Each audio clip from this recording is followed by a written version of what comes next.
नमस्कार प्रेक्षकांनो, लग्नानंतर होईलच प्रेम या मालिकेचा आजचा भाग म्हणजेच मंडळीनो 6 मेचा एपिसोड तुम्ही पाहत आहात. तर प्रेक्षकांनो, ते सुरुवातीला बघा मानिनी ही गणपती बाप्पासमोर उभी असते आणि बाप्पाला म्हणत असते की हे बाप्पा, आमच्या घरावर कुठलंही संकट येऊ देऊ नकोस. आणि प्रेक्षकांनो, तेवढ्यातच बघा मानिनीची जी मैत्रीण असते सुनीता, ती सुनीता आलेली असते आणि तिला पाहता क्षणी मानिनीला सर्व काही जुनं आठवत असतं. आणि त्यावेळेस ती म्हणत असते की तू माझ्या इथे काय करतीस आणि तू आता इथे का आली आहेस असं म्हटल्यानंतर इथे बघा ती सुनीता जी आहे ती म्हणत असते की मनू, अगं मला आज सुद्धा बोलवणार नाही आहेस का, दारातच उभं करणार आहेस का. त्यावेळेस मानिनी म्हणते की तू का आली आहेस इथे असं म्हटल्यानंतर बघा लगेचच ती सुनीता आतमध्ये येते आणि ती म्हणते की मानिनी, खरंच चुकलं यार माझं, प्लीज मला माफ कर ना तू. आणि हो, त्यावेळेस माझी सांगण्याची पद्धत चुकीची होती, पण तूच सांग मी जे काही सांगत होते ते खरं सत्यच होतं ना. मला हे सर्व काही 16 डिसेंबर नंतर कळलं आणि माफ कर ना, आता सोड की सर्व गोष्टी असं म्हटल्यानंतर बघा तिला मानिनी जवळ घेते आणि त्यावेळेस ती म्हणते की चला आपण बसून बोलूयात. आता प्रेक्षकांनो, यावेळेस बघा त्या दोघीजणी बसायला जातात. त्यावेळेस ती म्हणते की तू काय घेणार, सरबत घेणार की पन्ह घेणार असं म्हटल्यानंतर इथे बघा ती म्हणत असते की नाही मला काहीच नको, कारण मला ना खूप तुझ्याशी गप्पा मारायच्या आहे, त्यामुळे तू इथेच बसून राहा असं म्हटल्यानंतर आता बघा प्रेक्षकांनो, इथे मानिनी विचारत असते का ग तू आज अचानक इकडे येणं कसं काय केलंस. त्यावेळेस ती म्हणत असते की मनू, तुला खरं सांगू का, आपलं कर्म ना हे आपल्याकडं परत येतच. आता बघ ना, मी तेव्हा तुझ्याशी असं वागले ना, त्याची शिक्षा म्हणून बघ माझं कॅफे सुद्धा बंद पडले आणि माझा मुलगाही आफ्रिकेला परत निघून गेलाय. तुला माहिती आहे का, मला तर नातू झालाय, पण अजून मी त्याचा चेहरा सुद्धा बघितलेला नाहीये असं म्हटल्यानंतर इथे बघा ती म्हणत असते की एक कारण म्हणजे ते आहे तुझ्याशी गप्पा मारायच्यात आणि दुसरं कारण म्हणजे तुझ्या दोन्ही सुना खरंच खूप गुणी आहेत आणि त्या प्रेग्नेंट असल्याचं मला कळालं आणि तू आजी होणार आहेस हे मला माहीत झालं, म्हणूनच मी त्यांच्यासाठी खूप सारे गिफ्ट्स घेऊन आलेले आहे. आता प्रेक्षकांनो, असं म्हटल्यानंतर मानिनी म्हणत असते हो का,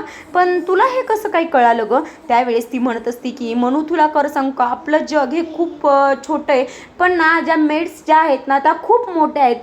म्हणजे जी तुमच्या घरी काम करते ना ती आशा, तिचीच बहीण ईशा माझी मेड आहे आणि ती नाहीच तर मला हे सांगितलं. आणि मला जेव्हा कळलं की जिद्या देशमुखांबद्दल बोलते ते तुम्हीच आहात, त्यामुळे मी कसलाही विचार न करता जे दिसेल ते गिफ्ट घेऊन ते तुझ्या सुनांसाठी आलेली आहे. आणि त्यावेळेस बघा ती मनू म्हणत असते की अगं तुला तर माहिती आहे ना, आपल्या इकडे डिलेव्हरीच्या अगोदर बाळाला काहीच आणत नाहीत आणि माझ्या सुनांचं सांगायचं झालं तर त्यांची चॉईस तुला काय माहिती आहे, त्यामुळे तू आणलेलं त्यांना आवडेल की नाही याचं काही माहीत नाही. आता प्रेक्षकांनो, यांच्या बोलण्यातच बघायचं सुनीताकडनं जी गिफ्ट्स आणलेले आहे त्याची पिशवी ही खाली पडते आणि त्यातूनच बघा एक डॉल बाहेर पडते. ती डॉल पाहता क्षणी इथे मानिनीला तिचं स्वप्न आठवतं आणि त्यावेळेस ती म्हणत असते की तुला माझ्या स्वप्नांबद्दल कसं कळालं आणि तुला कोणी सांगितलंय का, तू डॉलच का घेऊन आली आहेस, तुला बाहुलीशिवाय दुसरं काही आणायला भेटलं नाही का.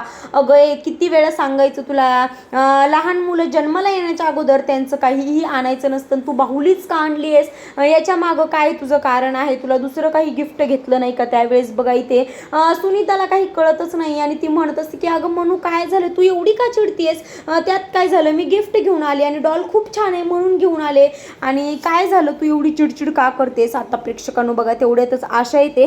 त्यावेळेस इथे मानिनी आशाला म्हणते अगं तुला काही कळते का नाही, 3 महिने झाल्याशिवाय आपली बातमी कोणालाही सांगायची नसते, मग तू का सांगितलीस. त्यावेळेस इथे ती सुनीता म्हणत असते की अगं तिला का चिडतेस, तिच्यावर का ओरडतेस, मी काही दुसरी कोणी परकी आहे का असं म्हटल्यानंतर बघा तेवढ्यातच जीवा तिथे येतो आणि जीवा म्हणतो अगं शांत हो असं म्हटल्यावर मानिनी म्हणत असते की आता कोणीही मध्ये बोलायचं नाही, सगळ्यांनी शांत बसायचं. आणि त्यावेळेस बघा ती सुनीताला हाताला धरून घराबाहेर काढते आणि त्याचबरोबर ती जी डॉल आहे ती डॉल देखील सुनीताला देते आणि त्यावेळेस ती म्हणत असते की जा इथून आत्ताच्या आत्ता निघून जा. आता त्यावेळेस बघा सुनीता म्हणत असते की मनू, कोणी जरी आनंदाने देत असेल तर घ्यावं ग, नाहीतर वरचा जो पाहत असतो तो आपला आनंद नाकारतो. आता प्रेक्षकांनो, त्यावेळेस बघा मानिनी तिच्या तोंडावर दरवाजा बंद करते आणि ते जीवाच्या गळ्यात पडून जोर जोरात रडत असते. त्यावेळी जीवा म्हणतो की काय झालं आई, तू एवढी का टेन्शन घेतेस आणि अशी काय एवढी भितारल्यासारखी वागतेस, काय झाले. त्यावेळेस ती म्हणते की अरे मी सांगून सांगून दमले, अरे बाळाला जन्माला यायच्या अगोदर कोणतीही काहीही वस्तू आणू नका, पण कोणीच माझं काय ऐकत नाही आणि मी तुलाही हे सांगितलंय की तू अरे तो पाळणा जो आहे तो पाळणा प्लीज देऊन ये ना. त्यावेळेस तो म्हणतो की हो हो आई ठीक आहे, मी तो पाळणा नक्कीच देऊन येतो. आता त्यावेळेस बघा प्रेक्षकांनो, इथे जीवा त्याच्या रूममध्ये आलेला असतो आणि त्याचा जो पाळणा आहे त्या पाळण्याकडे तो पाहत बसतो. आणि तेव्हा बघा त्याला मानिनीला दिलेलं वचन त्याला आठवत असतं की मी आजच्या आज तो पाळणा कुठेतरी ठेवून येईल. आता प्रेक्षकांनो तेवढ्यातच इथे नंदिनी येत असते आणि त्यावेळेस ती म्हणते काय हो जीवा तुम्हाला भूक लागली का असं म्हटल्यानंतर जीवा म्हणतो काय ग नंदिनी आल्या आल्या असं का विचारतेस, भूक लागली का? मला तर नाही लागली, पण तुला आणि त्या आपल्या सर्वात महत्त्वाचं म्हणजे आपल्या मिनी नंदिनीला भूक लागली आहे का? त्यावेळेस नंदिनी म्हणत असते की नाही हो आम्हाला भूक लागलेली नाही आहे. त्यावेळेस तो म्हणतो काय झालं आज उशीर का होणार आहे, आई अजून अस्वस्थ आहे का? त्यावेळेस नंदिनी म्हणते की हो अहो पण आईला काय झालं हेच कळत नाही. त्यावेळेस जीवा म्हणत असतो की हो काय माहिती आईचं काहीतरी बिनसलंय हे मात्र नक्की. त्यावेळेस इथे बघा नंदिनी म्हणत असते हो पण काय बिनसलं असेल काहीच कळत नसेल आणि खरंच तुम्ही जो पाळणा आणलाय तेच कारण असेल का अजून काही कारण असेल. त्यावेळेस बघा इथे नंदिनी म्हणत असते अहो तुम्ही का त्यांना काही विचारत नाहीत, अशा वेळेला त्यांना जवळ घेऊन तुम्ही सर्व विचारपूस करायला पाहिजे. त्यावेळेस ती इथे जीवा म्हणतो की अगं वेडबीड लागले का काय तुला, मी सहज जरी बोलायला गेलो तर ती माझ्यावर किती चिडचिड करते माहिती आहे ना तुला, आजकाल ती माझ्यावर खूपच चिडायला लागली आणि मी असं काही बोलायला गेलो तर मग ती अजूनच माझ्यावर चिडचिड करेल. आता प्रेक्षकांनो असं म्हटल्यानंतर नंदिनी म्हणत असते की बरं ठीक आहे मीच जाते. प्रेक्षकांनो असं म्हटल्यानंतर इथे जीवा म्हणत असतो की अगं अगं थांब जरा किती गडबड करतेस, अगोदर ती पहिलं चेंज तर करून घे आणि मग जा तुझ्या सासूला भेटायला, अगदी गळ्यात गळे घालून भेटा एकमेकींना. असं म्हटल्यानंतर बघा इथे नंदिनी चेंज करण्यासाठी जाते आणि तेवढ्यातच आईने जे गिफ्ट म्हणून टॉप दिलेला असतो तो टॉप खाली पडतो आणि त्यावेळेस मग जीवा म्हणतो की अरे हे काय. त्यावेळेस ती विचारते की हो मला तुम्हाला सांगायचंच होतं, हे बघा आईने आमच्या दोघींना सेम ड्रेसेस आणलेत आणि खरंच खूप छान आहेत. असं म्हटल्यानंतर ते म्हणतो अरे वा तुम्ही ट्युनिंग करू शकता की. त्यावेळेस ती ते म्हणत असते की हो नंतर पोट वाढल्यावर ना हे घालायला काही कम्फर्टेबल वाटणार नाही म्हणून आम्ही अशातच कधीतरी हा ड्रेस घालून बघणार आहोत. असं म्हटल्यानंतर बघा इथे जीवा म्हणत असतो चला बाबा मला आता काम करायचंय. असं म्हटल्यावर ती नंदिनी म्हणते काय हो कसलं काम राहिले तुमचं. त्यावेळी जीवा म्हणत असतो की अरे ते उद्या ते पाळणा घराचं साठी डिझाईन्स तयार करायचं आहे आणि मी तुला माहिती आहे का काय सुचवलेलं आहे तर पाळणा घरामध्ये ना एक रूम अशी काढायची ठरवलेली आहे की ती म्हणजे ना किल्ला टाईप असेल, त्यामध्ये मुले खेळतील देखील आणि त्याचबरोबर किल्ल्याची माहिती त्यांना माहीत राहील, म्हणजेच जुना जो आपला इतिहास आहे तो त्यांच्यासमोर राहील. आता प्रेक्षकांनो इकडे बघा इथे मानिनी जी आहे ती आवरत असते आणि त्यावेळेस तिला आठवतं की इथे नंदिनीच्या बाबांनी काय सांगितलं होतं की अगोदर शारदाचे 3 मिसकॅरेज झालेले आहे त्यामुळे मुलींची काळजी घ्या. आता प्रेक्षकांनो तेव्हापासून खरंच मानिनी ही खूप अस्वस्थ असते आणि आता तेवढ्यातच बघा इथे मिथुन भाऊजी जे आहे ते येतात आणि त्यावेळेस ते म्हणत असतात की वहिनी जरा तुमच्याशी बोलायचं होतं. त्यावेळेस ती म्हणते मिथुन भाऊजी ऐका ना मी ना खरंच खूप टेन्शनमध्ये आहे, जर तुमचं कोडं वगैरे असेल ना तर अजिबात सांगू नका कारण मी तुमच्या कोडं सोडवण्याच्या मूडमध्येच नाही आहे. असं म्हटल्यानंतर इथे मिथुन म्हणत असतो की कोडं कुठलं वहिनी, माझ्याच आयुष्याचं कोडं झाले. असं म्हटल्यानंतर ती म्हणते म्हणजे, त्यावेळेस तो म्हणतो की तुम्हाला माहिती आहे ना मी पैशासाठी मागितलं होतं. त्यावेळेस ती म्हणते हो का थांबा मी देते. असं म्हणून तिला वाटतं की घर खर्चाला पैसे मागताय. त्यावेळेस तो म्हणतो नाही हो वहिनी मी तुम्हाला सांगितलंय ना स्नेहाच्या कॉलेजसाठी फीज पाहिजे आहे. मग त्यावेळेस ती म्हणते होय का, अच्छा माझ्या लक्षातच राहिलं नाही, मी ना तुम्हाला उद्या सकाळपर्यंत देईल, नक्की देईल.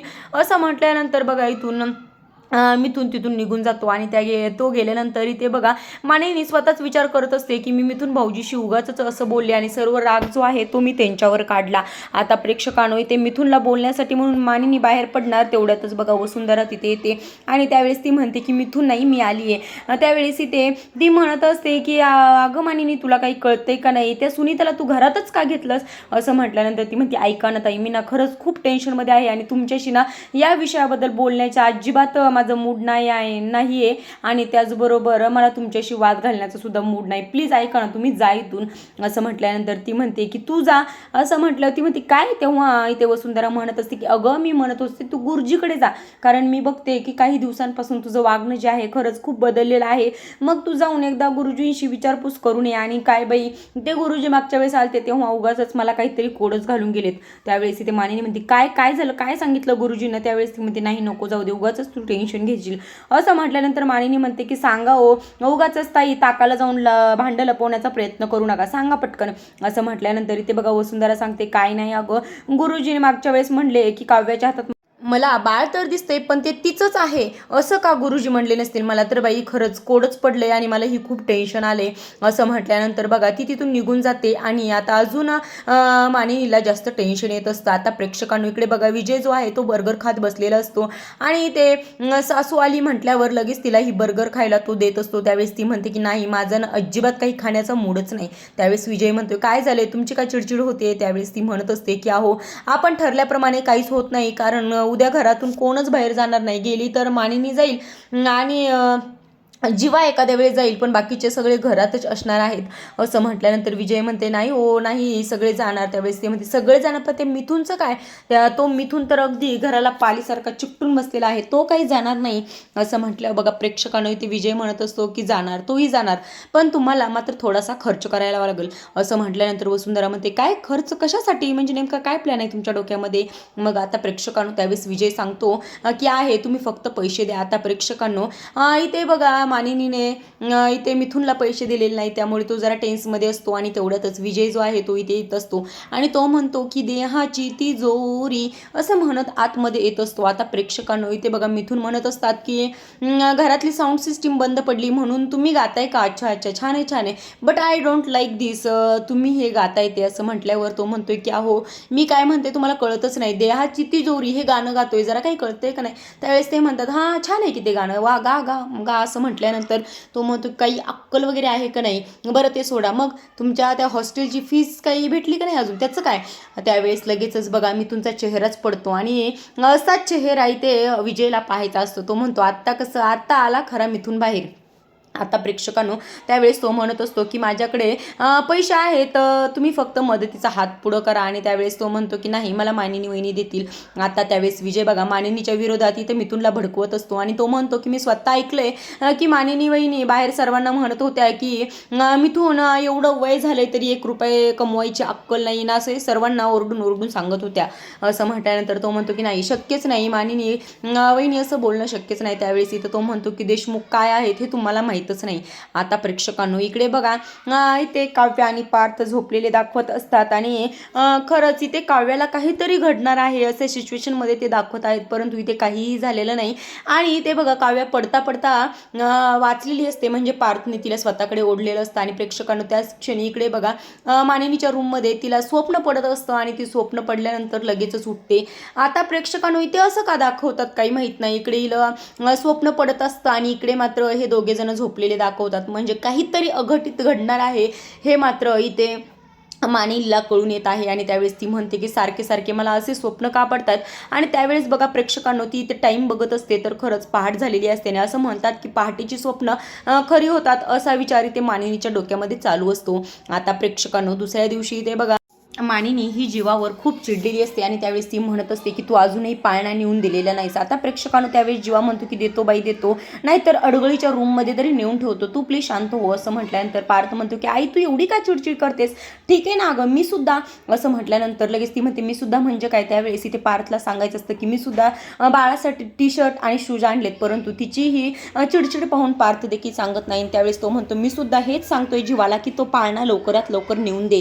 आता प्रेक्षकांनो त्यावेळी जीवा म्हणतो की याला काय अर्थ आहे असं म्हटल्यावर इथे बघा नंदिनी म्हणत असते की तुमच्याचमुळं आईंची एवढी चिडचिड होते. त्यावेळेस तो म्हणतो की माझ्यामुळे नाही तुझ्याचमुळे होते कारण तूच सांगितलंयस की काव्याचं जी डिलेव्हरी आहे ती थोडीशी प्रेग्नन्सी जी आहे ती क्रिटिकल असणार आहे आणि तेव्हापासूनच आई खूप टेन्शन घेते आहे. आता प्रेक्षकांनो त्यावेळेस इथे मनू म्हणत असते की माझ्या सुनेला कोणीच काहीही बोलायचं नाही.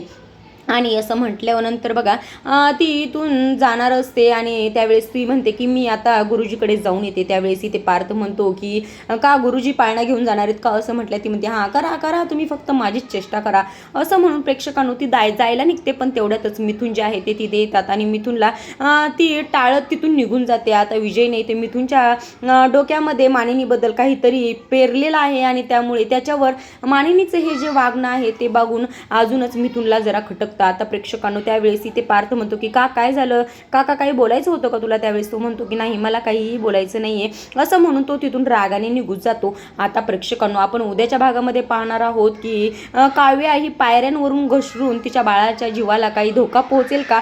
तर प्रेक्षकांनो तुम्हाला आजचा भाग आवडला असेल तर लाईक करा आणि उद्याचा भाग पाहण्यासाठी चॅनलला सबस्क्राईब करा. धन्यवाद.